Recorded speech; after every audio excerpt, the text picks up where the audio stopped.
Dako naman po ako, Mr. Chair, sa isang specific na pambihirang fenomeno na bumulaga sa atin nitong nakaraang mga bagyo. Doon po sa The Rise at Monterasa sa Barangay Guadalupe, Cebu City, kung saan binaha ang mga residente, hindi sa taas, sa paanan ng bundok.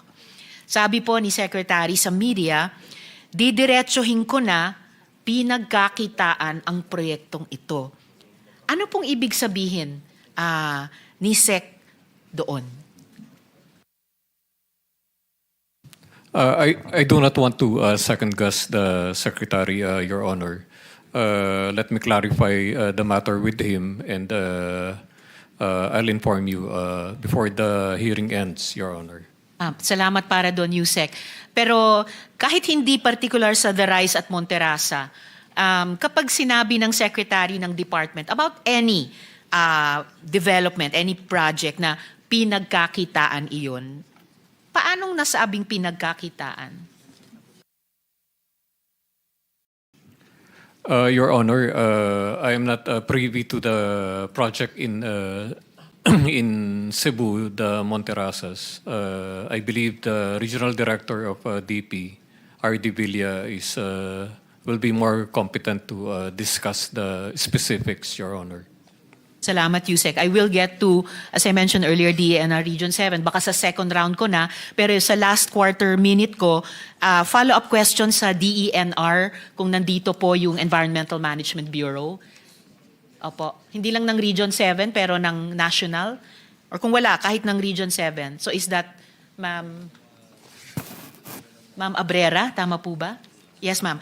So yung one follow-up question ko po sa itong unang round ko, hindi naman po nagkulang ang pagbabala, hindi lang ng iisang tao but several people, about the structural design niyang subdivision ng The Rise at Monterasa.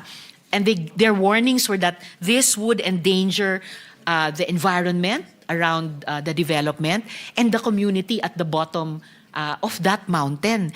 So now, after the storms, after the floods, it's coming out na there were not just one but several, even many violations. So, una po, my last question for this round.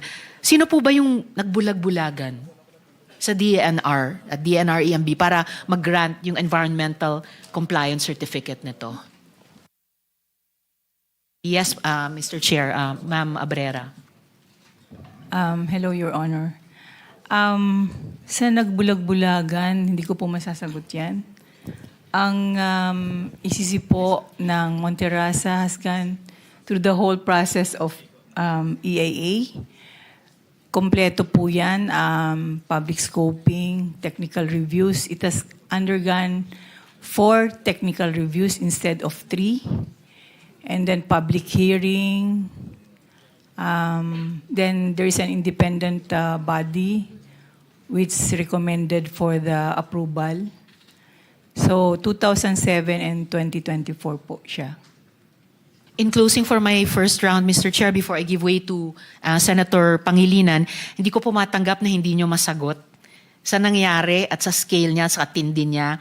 By now, you should be gathering some answers, hindi lang para sa publiko, pati para sa department ninyo moving forward. So I will follow up on my questions about this, Mr. Chair, sa second round. Salamat po, Mr. Chair.